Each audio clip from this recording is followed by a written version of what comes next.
Welcome to the Firearm Show. We're back once again, and today we're looking at the Ruger 1022. This is one of the most popular guns ever made. I agree. I believe the best estimates I could find is that there have been 10 million of these made. 10 million? 10 million of them. That is a lot of guns. Wow. I mean, second to that is probably the Marlin 60, I think, and they're like in the 3 million range.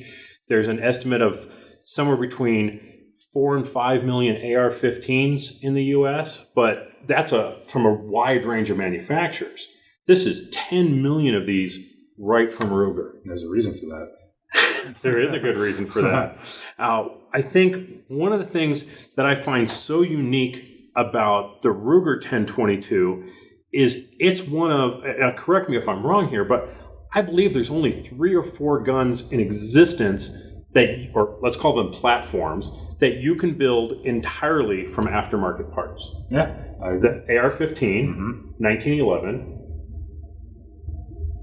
maybe AKs, you can interchange some parts from some different manufacturers. I mean, you can build it up, and build your own receiver and things of that nature. But as far as just buying and ordering, yeah, you can do it. You can do it with the AK. But I mean, if you're talking about just off the shelf, you just want to call up, pretty much anybody. That's the beauty of it. Mm-hmm. They're going to have parts for this particular rifle. I mean, you can get replacement stocks, replacement receivers, replacement actions, replacement barrels, replacement triggers. Every part on this thing can be bought completely separate without having any Ruger parts. Now, there's some advantages to that. Volquartsen with their trigger group. Oh, I mean, that's some really nice stuff. Some high-end matched barrels. Mm-hmm. I mean, there's some amazing things that you can get for this. Absolutely. Now, we are going to have some fun with this one coming up because we have the Archangel kit for this guy sitting in the closet waiting to go on here after we do this review. So 10 million of these, there's a good reason.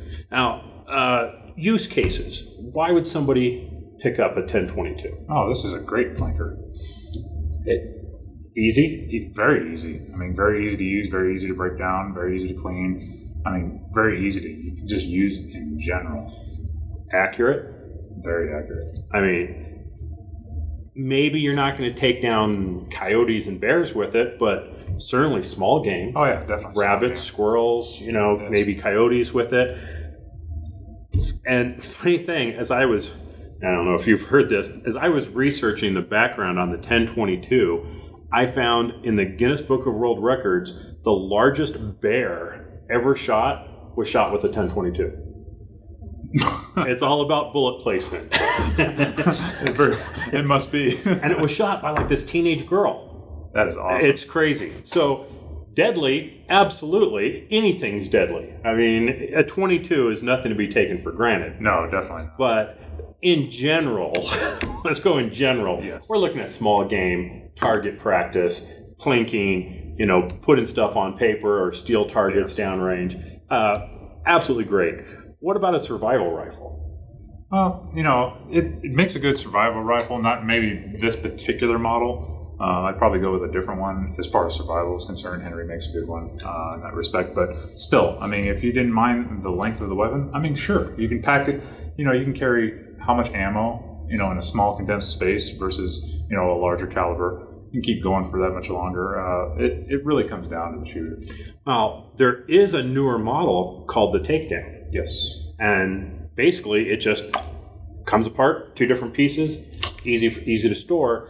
The only thing that I'm not a fan of the Takedown is, even though it comes apart really easy and it's really accurate and everything, it's actually considered to be one of the best 1022s ever made.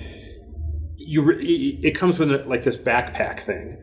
And so, yeah, it breaks down, but it's just not as compact. The Henry rifle, on the other hand, I mean, everything fits into the buttstock. Exactly. And it floats and everything else. So even though I like the Takedown and I might get it just for the compactness, maybe to keep in the car, the Takedown or the Henry survival rifle, probably a better survival rifle. For that purpose, yes, but when it comes to parts, there's no doubt, I mean, right? You can't beat this. Ergonomics, how's it feel to you? I like it. I really like it. It was very comfortable to shoot.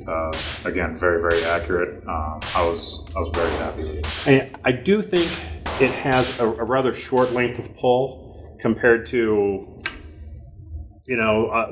like even on my AR-15, I like that stock all the way back. I prefer a longer length of pull. It's not that this is bad. It's just a little short. It's a little shorter, but I think that's to appeal to the masses. I mean, you can take your son or your daughter out and shoot this, and they'll be comfortable with that pull. I definitely agree with that. Now, this particular one, I did add this little Bushnell 4-power scope, just to tell you how inexpensive these are. I mean, I bought the gun for $289, I think. I think it was. Now we've just seen them drop in price down to like $230. Yeah, sorry about that. Oh well, it happens. But I bought this scope at Walmart for $17. You can't go. I mean, what else do you need besides that? Now the gun did come with this rail on here, and this rail will support anything that's designed for Picatinny, Weaver, or in this case, because it's got this little sub rail on top, it's called 22 tip-off, which is a little odd, but I mean, the fact that this rail supports all of those makes it very versatile. Yes. And $17 for a scope, and we were only shooting with the scope. We didn't shoot with the iron sights today. No, we did. And I'd say we were doing pretty accurate. I mean, we were tack driving this thing at 30 feet. So yeah, I mean, which with a scope we better be tack driving it at 30 feet. but the gun is nice and accurate as well. Tearing this thing down, I wish we would have brought a screwdriver in here, but it's one screw. Just that one screw, everything lifts out. It's so simple to clean. You can unscrew the barrel, take the action apart. I had never torn this thing down, and I completely tore that the trigger group down in about 5 minutes. There's awesome videos online for that. Now, in terms of firepower, well, we have some options. Always options. It comes with the 10-round rotary. Might look a little funny here, but I used fingernail polish to draw these crude little arrows so you know which was front. Nothing wrong with that. But because it's really kind of hard to tell when you're in a hurry. So I did that, and then we used these Butler Creek 25 rounders today.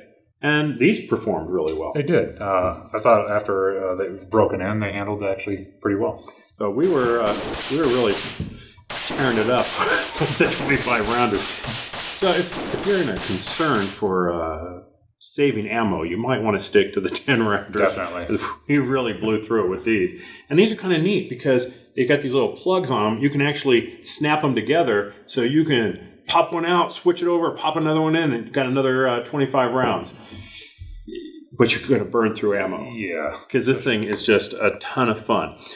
So we got cleaning and tear down. Fun factor. Very fun. I thoroughly enjoy this rifle. I mean, I think if it didn't come down to the fact that we had so much going on, I think we would have probably stayed on this for quite a while longer.